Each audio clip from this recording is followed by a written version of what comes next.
আসসালামু আলাইকুম। আজকে আমরা করব right form of verb. Right form of verb, right form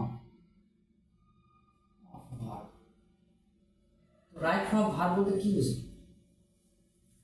right form of verb বলতে বোঝাচ্ছি যে কোনো সেন্টেন্সের এমন কিছু কিছু কিওয়ার্ড, যে ওয়ার্ডগুলো দেখলে বোঝা যায় যে এই সেন্টেন্সটা কোন টেন্স ফলো করতে হবে, অথবা কোনো সেন্টেন্সের কিছু ওয়ার্ড বা অবজেক্টিভ ভার্ব এগুলোর উপর বেস করে মেইন ভার্বটা তুমি কীভাবে বসাবা, কোনটা বসাবা, কোন ফর্মটা বসাবা, সেটা হচ্ছে রাইট ফর্ম অফ ভার্ব।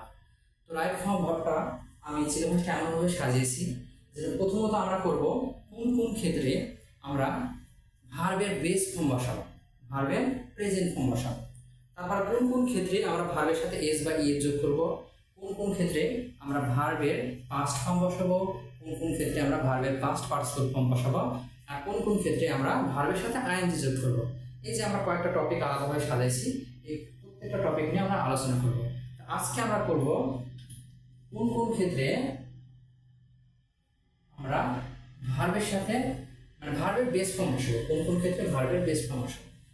তো আমি যেগুলো লিখবো তোমরা চেষ্টা করবো খাতায় লিখে রাখার, আর প্র্যাকটিস করার আগে অবশ্যই খাতা কলম নিয়ে বসে পড়ো, এটা তোমাদের সুবিধা হবে। এক নম্বরে আমরা জানি যে টু এর পরে টু এর পরে ভার্বের বেস ফর্ম বসে, টু এর পরে ভার্বের বেস ফর্ম বসে, তাই না? টু এর পরে সর্বদাই ভার্বের বেস ফর্ম বসবে। হ্যাঁ, টু এর পরে সর্বদাই ভার্বের বেস ফর্ম বসবে। সংক্ষেপে টু প্লাস ভি ওয়ান হবে, তাই না? এইটাকে আমরা কি বলি জানো? এটাকে আমরা বলবো ইনফিনিটিভ। কি বলবো এটাকে? ইনফিনিটিভ। টু এর পরে যে ভার্বের বেস ফর্ম হয় এটাকে আমরা বলবো ইনফিনিটিভ। এই ইনফিনিটিভকে কিন্তু অনেকভাবে ভাগ করা যায়। আমরা ইনফিনিটিভকে এখানে 4 ভাগে ভাগ করব। কি infinitive? Simple infinitive, bare infinitive,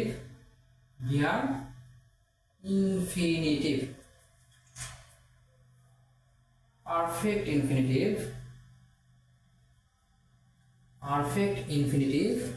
আর স্প্লিটিভ, স্প্লিটিভ ইনফিনিটিভ। তো এখন এগুলো আমাদের জেনে রাখতে হবে, অনেক সময় এমসিকিউতে আসতে পারে। হ্যাঁ, ইনফিনিটিভটা আমরা 4 ভাগে ভাগ করব: simple infinitive, bare infinitive, perfect infinitive, split infinitive. এখন সিম্পল ইনফিনিটিভ বলতে কি বোঝায়?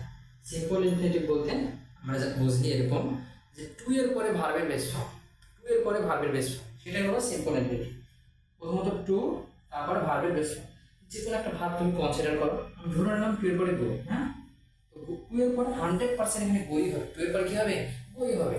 গো ছাড়া অন্য কিছু হতে পারবে না, গান হতে পারবে না, বা পয়েন্ট হতে পারবে না, সম্ভব না। টু এর পরে গই হবে। ওকে, টু এর পরে গো হবে। টু এর পরে কি হতে পারে? টু এর পরে সি হতে পারে, ঠিক আছে? টু এর পরে গেট হতে পারে। তো এক কথায় টু এর পরে ভার্বের বেস ফর্ম বসবে, এটাই হলো সিম্পল ইনফিনিটিভ। আর আমরা 1 নম্বর এটাই লিখেছি, টু এর পরে ভার্বের বেস ফর্ম হয়। ওকে, এখন আমরা বেয়ার ইনফিনিটিভটা দেখি, মনোযোগ দিয়ে দেখবা, আমরা বেয়ার ইনফিনিটিভটা বুঝতে সুবিধা হবে। বেয়ার ইনফিনিটিভ বলতে বোঝাচ্ছে এরকম যে এমন কিছু ভার্ব আছে যে ভার্বগুলোর পরের ভার্ব এর পূর্বে টু সাইলেন্ট থাকে। এমন কিছু ভার্ব আছে যে ভার্বগুলোর পরের ভার্বের পূর্বে টু সাইলেন্ট থাকে। ভার্বগুলো আমরা লিখি আগে। হ্যাঁ, যেমন help, here, feel, forbidden, did, behold, let, see, make, was। Okay, এই ওয়ার্ডগুলোর পরে যদি কোনো ভার্ব তুমি দেখতে পাও, ওই ভার্বটির পূর্বে টু সাইলেন্ট থাকবে। মানে টু মনে মনে তুমি ধরবা কিন্তু খাতায় লিখবা না, খাতায় প্রকাশ করবা না, ঠিক আছে? যেমন আমি একটা এক্সাম্পল লিখি, যেমন হি helped him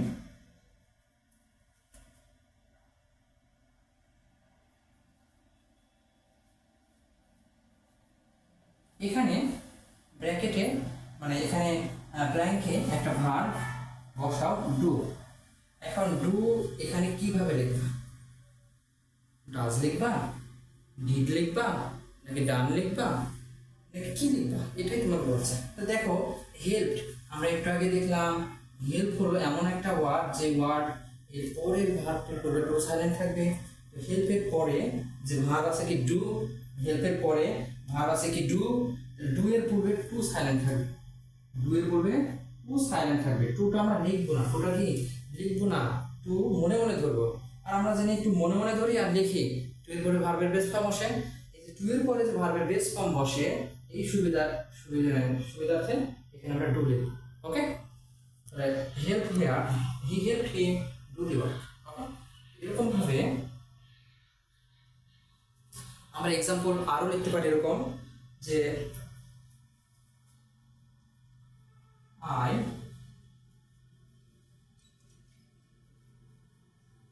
I was her blank of her dinner. দেখো এখানে I was her dash go up of her hill। এইখানে was এটা কি ধরনের ওয়ার্ড? এই যে দেখো এখানে আমরা was লিখেছি was, এটা হলো বেয়ার ইনফিনিটিভের ওয়ার্ড, তাই না?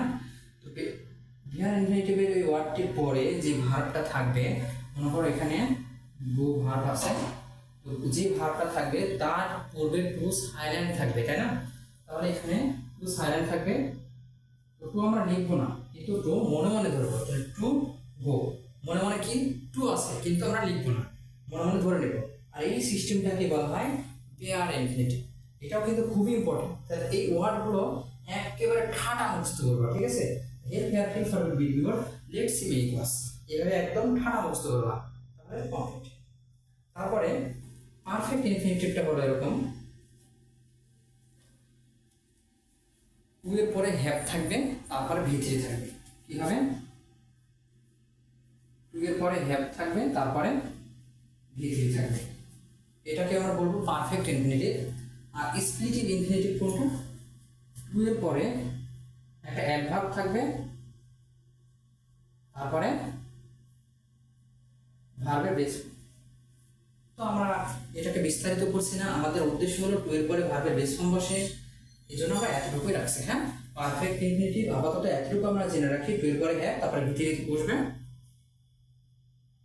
এক্সাম্পল হিসেবে এরকম ধরে নাও, seem to have completed the work, এরকম ভাবে ধরে নাও।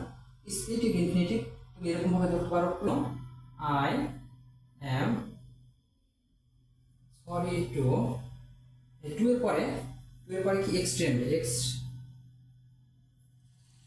I am sorry to extremely, এই যে টু এর পরে অ্যাডভার্ব, এক্সট্রিমলি হলো অ্যাডভার্ব, এক্সট্রিমলিটা কি adverb. I am sorry to extremely do the work, okay, do the work। তো এটা হলো আমাদের ইনফিনিটিভের বিষয়। ইনফিনিটিভ জানার জন্য তোমাকে সিম্পল ইনফিনিটিভ আর বেয়ার ইনফিনিটিভটা বাধ্যতামূলক জানতেই হবে। হ্যাঁ, আর পারফেক্ট ইনফিনিটিভ, স্প্লিটিভ ইনফিনিটিভ যদি কঠিন মনে হয় কমেন্ট সেকশনে কমেন্ট করবা, তাহলে আমি বিস্তারিত করব। আচ্ছা, আমরা 1 নম্বর শিখলাম টু এর পরে ভার্বের বেস ফর্ম বসে। ওকে, এখন 2 নাম্বার রুলস নিয়ে আমরা শুধু আজকে শিখবো ইউজ অফ ভার্ব অন, কোথায় কোথায় ভার্ব অন হয়। 2 নম্বর রুলস আমরা দেখব ডু, ডাজ, ডিড, এর পরে ডু, ডাজ, ডিড এর পরে ভি1 হবে, ভার্বের বেস ফর্ম হবে। ডু, ডাজ, ডিড এর পরে ভার্বের বেস ফর্ম বসে, তাই না? তুমি খেয়াল করে দেখবা যে কোনো সেন্টেন্সে যদি এই ওয়ার্ডগুলো থাকে তার পরের ভার্বটির বেস ফর্ম হয়। কোনো সেন্টেন্সে যদি এই ওয়ার্ডগুলো থাকে তারপরের ভার্বটির বেস ফর্ম হয়। সাপোজ একটা এক্সাম্পল আমি এভাবে বলতে পারি, he did not like the word. Suppose দেখো এখানে এই যে ডিড ডিড বসাইছি, ডিড যেহেতু বসাইছি তার মানে তার পরের ভার্বটি অবশ্যই ভার্বের বেস ফর্ম হবে, আর লাইক এর বেস ফর্ম কি হবে, ওকে। তারপরে আমরা এক্সাম্পলটা মুছে দিচ্ছি আপাতত, শুধু আমরা রুলসগুলো লিখবো। হ্যাঁ, 3 নম্বরে আমরা এরকম লিখবো, had better, had BETT, had better, had rather, had better, had rather, would better, would rather, would, had better, had rather, would better, would rather। এই ওয়ার্ডগুলোর পরে 100% ভার্ব এর বেস ফর্ম হবে। এদের পরে কি হবে, এরপরে ভার্বের বেস ফর্ম হবে, ঠিক আছে। Had better, had rather, would better, would rather, এগুলোর পরে কি হবে, ভার্বের বেস ফর্ম হবে। আমরা এক্সাম্পল হিসেবে দেখি, যেমন you had better dash the class, you had better dash দি,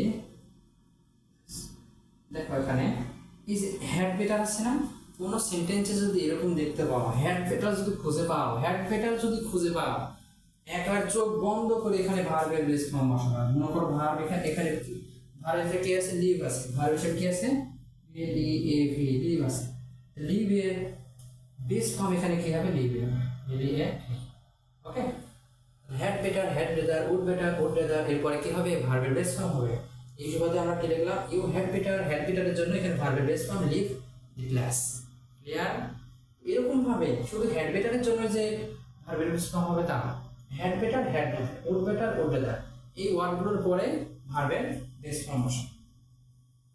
তারপরে ভার্বের বেস ফর্ম কোথায় কোথায় বসতে পারে আমরা আরেকটা দেখি। আরেকটা হলো লিস্ট। তুমি যদি কোনো সেন্টেন্সে লিস্ট খুঁজে পাও, যদি কোনো সেন্টেন্সে লিস্ট খুঁজে পাও, আর লিস্টের পরে একটা সাবজেক্ট থাকবে, হ্যাঁ, লিস্টের পরে একটা সাবজেক্ট থাকবে, লিস্টের পরে একটা সাবজেক্ট থাকবে, লিস্টের পরে একটা সাবজেক্ট থাকবে, সাবজেক্টের পরে SHOUL শুড আনতেই হবে, ঠিক আছে।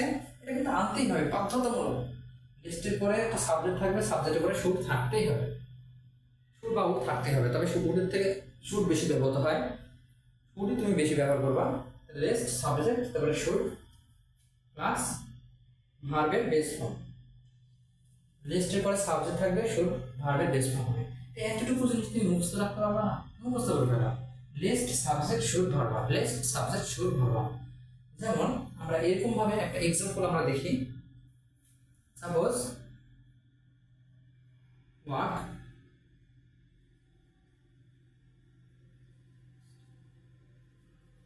fast, lest you the train।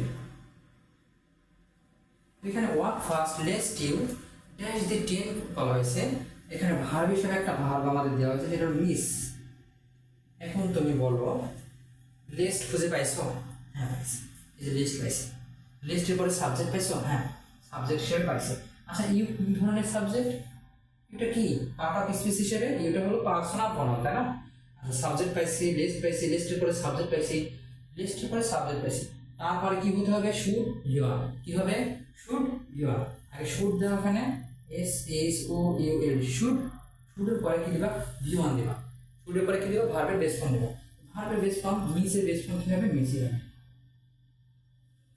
Clear হয়েছে? আশা করছি বুঝতে পারছো। তো লিস্টের পরে subject, should, verb, lest, subject, should, verb. Grammar কিন্তু খুব সোজা, গ্রামার খুবই সোজা, তুমি যদি কিছু কিছু টপিক মাথায় রাখো। আচ্ছা নাম্বারে লিস্ট দিয়ে করলাম। এখন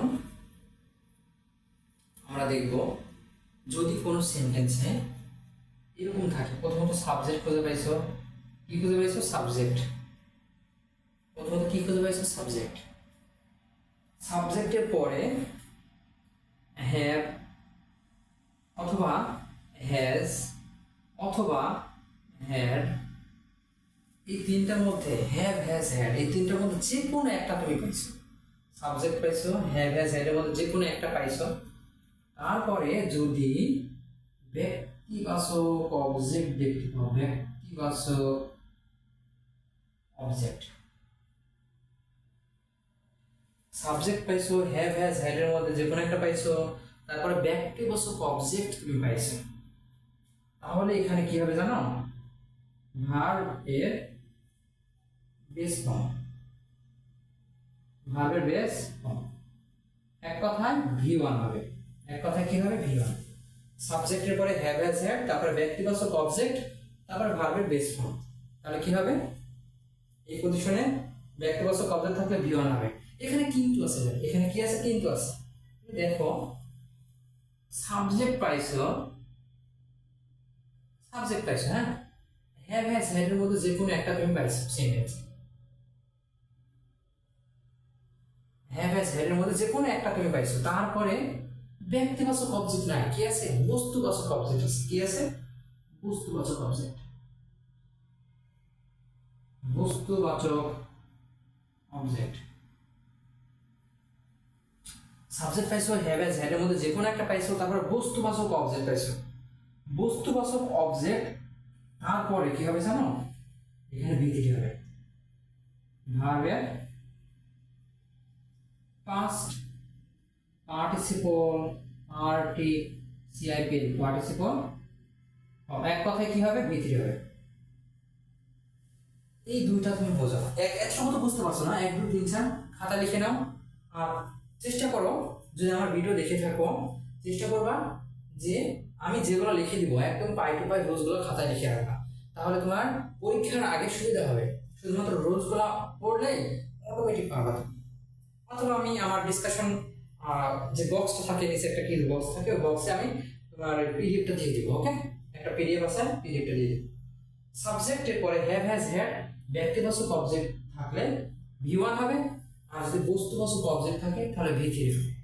ওকে, আমরা দুইটা এক্সাম্পল করি।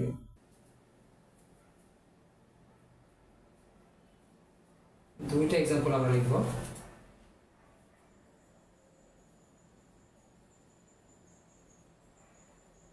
I had my breakfast.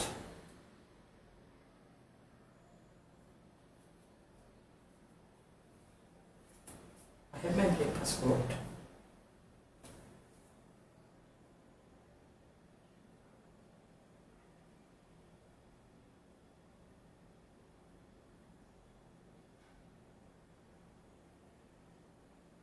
He has the car.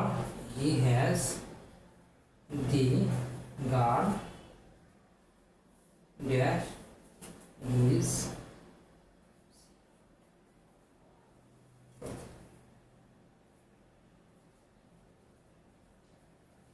এখানে দেখো 1 number example, I have my breakfast dash cook. আচ্ছা দেখো তো, হ্যাভ সাবজেক্ট পাইছো? সাবজেক্ট পাইছি, পাইছো? হ্যাঁ পাইছি। হ্যাভ পাইছো? হ্যাঁ পাইছি। হ্যাভ পাইছো? হ্যাঁ পাইছি। অবজেক্ট হিসেবে কি দেখতে পাচ্ছ? ব্রেকফাস্ট। ব্রেকফাস্ট এটা কি ব্যক্তিবাচক নাকি বস্তুবাচক? ব্রেকফাস্ট এটা কি ব্যক্তিবাচক নাকি বস্তুবাচক? এটা অবশ্যই বস্তুবাচক। অনেকের ক্ষেত্রে এটা কিন্তু আবার ব্যক্তিবাচক হিসেবে নেয়, সকালের খাবার কারো কারো অন্যরকম। যাই হোক, এটা কি বস্তুবাচক। তো এটা যেহেতু বস্তুবাচক, সাবজেক্ট পাইছি, হ্যাভ হ্যাজ হ্যাড এর মধ্যে একটা পাইছি, কি পাইছি? বস্তুবাচক। কি পাইছি? বস্তুবাচক। এই যে দেখো, বস্তুবাচক পাইলে কি হবে? ভার্বের পাস্ট পার্টিসিপল ফর্ম মানে ভিত্তি। তাহলে কুকটা কি হয়ে যাবে? কুকড হয়ে যাবে। সেটা হলো কে? নিচে দেখো, হি পাইছো, সাবজেক্ট পাইছো, হ্যাজ পাইছো, okay. The girl, the girl, girl একটা মেয়েকে বোঝানো হচ্ছে, এটা অবশ্যই পার্সন, তাই না? যেহেতু এটা পার্সন, তাহলে এখানে কি হবে? ভার্বের বেস ফর্ম হবে। কি হবে এখানে? ভার্বের বেস ফর্ম হবে ডাব্লিউ এ এস ইজ। ওকে, আচ্ছা বুঝতে পারছো তো না? আমি আরেকবার বলি, হ্যাভ হ্যাজ হ্যাড এর পরে যদি ব্যক্তিবাচক অবজেক্ট থাকে তাহলে ভি1 হবে, যে ব্যক্তিবাচক অবজেক্ট দি গার্ড, এই জন্য ভি1 হয়েছে। আর হ্যাভ হ্যাজ হ্যাড এরপরে যদি বস্তুবাচক অবজেক্ট হবে হয়, যদি বস্তুবাচক অবজেক্ট হয় তাহলে ভার্বের পাস্ট পার্টিসিপল ফর্ম হবে, মানে ভি3 হবে। আই হ্যাভ মাই ব্রেকফাস্ট, এই যে মাই ব্রেকফাস্ট বস্তুবাচক, এই জন্য ভি3 হয়েছে। দি গার্ড ব্যক্তিবাচক, এই জন্য ভি1 হয়েছে। ক্লিয়ার? আচ্ছা, এরপরে আমরা আরেকটা রুলস দেখব। আরেকটা রুলস, এটা মুছে নিই। হ্যাঁ, উপরে তুলে নাও, একটু তুলে নাও, তুলে নেওয়ার পরে আমরা তুলে নাও বা স্ক্রিনশট মেরে নাও, উপরেটা মুছে নিই।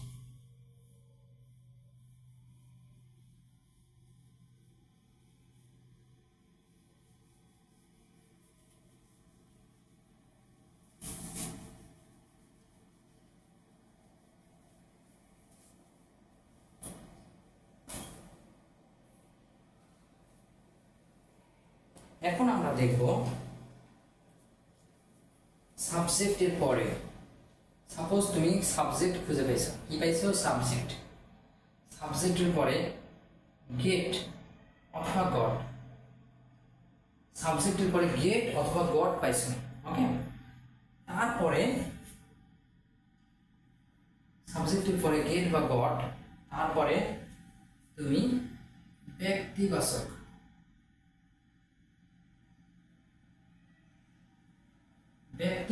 অবজেক্ট পাইছো, ব্যক্তিবাচক অবজেক্ট পাইছো। ওকে, সাবজেক্টের পরে গেট বা গড, তারপরে ব্যক্তিবাচক অবজেক্ট পাইছো। এই ক্ষেত্রে কি হবে জানো? ইনফিনিটিভ হবে। কি হবে? ইনফিনিটিভ হবে। ইনফিনিটিভ মনে আছে তো? ইনফিনিটিভ কি বলেছিলাম? ইনফিনিটিভ মানে কি? টু প্লাস ভার্ব, টু এর পরে ভার্ব। ইনফিনিটিভ মানে হলো টু প্লাস ভার্ব। এখানে কিন্তু আছে, কিন্তু এখানে কিন্তুটা লিখে দিই, আর এখানকার কিন্তু হলো এটা। আচ্ছা, এখানকার কিন্তুটা হলো সাবজেক্টের পরে গেট পাইছো অথবা গড পাইছো প্লাস ব্যক্তিবাচক অবজেক্ট এখানে নাই। কি আছে? বস্তুবাচক অবজেক্ট। কি আছে এখানে? বস্তুবাচক অবজেক্ট। বস্তুবাচক অবজেক্ট পাইছো। এখানে কিভাবে বলতে পারবা? সাবজেক্ট গেট বা গড বস্তুবাচক অবজেক্ট থাকলে এখানে হবে ভি3। কি হবে? ভি3 হবে। মাথায় রাখতে পারবো না? এটা খুব সোজা, একটু ভালো মতো মানে রিভিশন দিলে পারবা। হ্যাভ হ্যাজ হ্যাড এর পরে ব্যক্তিবাচক অবজেক্ট থাকলে ভি1, গেট বা গটের পরে ব্যক্তিবাচক অবজেক্ট থাকলে ইনফিনিটিভ মানে to V one. Have has had এর পরে বস্তুবাচক অবজেক্ট থাকলে ভি3, আর গেট বা গটের পরে বস্তুবাচক অবজেক্ট থাকলে ভি3। এক্সাম্পল দেখো, Kamal goat Mitu dashing, he got his car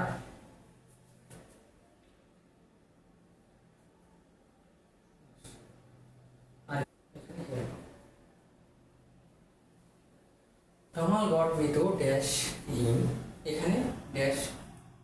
দেখো কামাল গট, কামাল সাবজেক্ট পাইছো? ওকে পাইছি। গট পাইছি, এই যে গেট বা গটের মধ্যে একটা পাইছি। মৃত্যু, দেখো মৃত্যু কি কোনো, তুমি কি কুত্তা নাম মৃত্যু রাখো? আচ্ছা, তুমি কোনো জড় পদার্থ নাম মৃত্যু রাখবা না, মৃত্যুকে একটা পার্সনের নাম। যেহেতু এটা পার্সনের নাম, তাহলে এখানে কি হবে? অবশ্যই এখানে কি হবে? অবশ্যই ইনফিনিটিভ হবে। কি হবে? ইনফিনিটিভ। দেখো যে ব্যক্তিবাচক অবজেক্ট হলে কি হয়? ইনফিনিটিভ হয়। মানে ইনফিনিটিভটা কেমন হবে? টু হেল্প হবে। কি হবে? To help. হেল্প ভাগ দেওয়া আছে, তাহলে টু এর পরে ভাগ হবে, টু হেল্প হবে। আর দেখো he got his car, he got his car dash. এখন এই যে সাবজেক্ট পাইছো, গেট বা গটের মধ্যে একটা পাইছো হিজ কার, হিজ কার, এটা কি? বস্তুবাচক অবজেক্ট। এটা কি? বস্তুবাচক অবজেক্ট। এই জন্য বস্তুবাচক অবজেক্ট থাকে কি হয়? ভি3 হয়, মানে ওয়াশ এর ফার্স্ট পার্টিসিপল ফর্ম ওয়াশড হয়ে যায়। রেয়ার। আচ্ছা, আমরা 6 নম্বর রোজ দেখছি তাই না?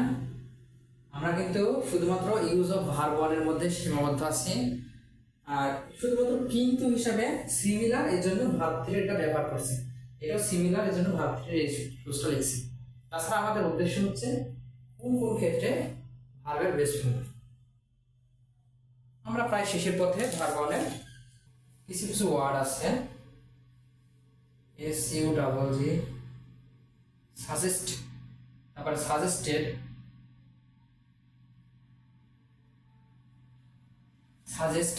Suggested, important, command, demand, important,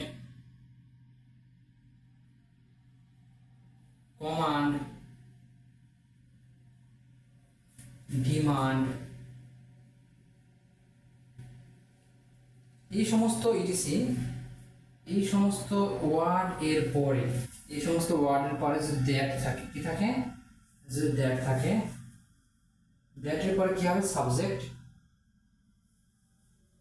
তারপরে ভিওয়ান হবে। এই সমস্ত ওয়ার্ডের পরে সাবজেক্ট, তারপরে ভিওয়ান হবে। যেমন এক্সাম্পল হিসেবে উই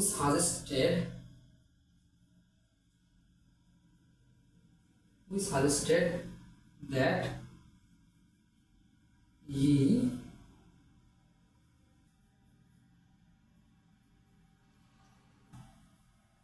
এখন তুমি গোয়ের এখানে কোন ফর্ম ব্যবহার করবে? এই যে আমরা লিখছি দ্যাটের পরে সাবজেক্ট, সাবজেক্টের পরে ভিওয়ান হবে। দ্যাট আছে, সাবজেক্ট আছে, তাহলে কি হবে? ভিওয়ান মানে গোই হবে। ওকে, তো যাই হোক, তুমি যদি রুলসগুলো মাথায় রাখো, তাহলে এক্সাম্পল খুবই সোজা। এক্সাম্পল তুমি নিজে নিজে প্র্যাকটিস করবে, আরো অনেক রুলসগুলো তোমাকে মাথায় রাখতে হবে। ঠিক আছে, আজকে এ পর্যন্তই। আমরা শুধু শিখলাম কোথায় কোথায় ভার্বের বেস ফর্ম বসে। তো ইনশাআল্লাহ আগামী দিন আমরা শিখব ভার্বের সাথে এস বা ইএস কখন যোগ করা হয়, কখন ভার্বের সাথে পাস্ট ফর্ম বসে, কখন ভার্বের পাস্ট পার্টিসিপল ফর্ম হয়, এবং ভার্বের সাথে কখন আইএনজি যুক্ত হয়। ওকে, তো এই পর্যন্ত ভালো থাকো, সুস্থ থাকো। আসসালামু আলাইকুম।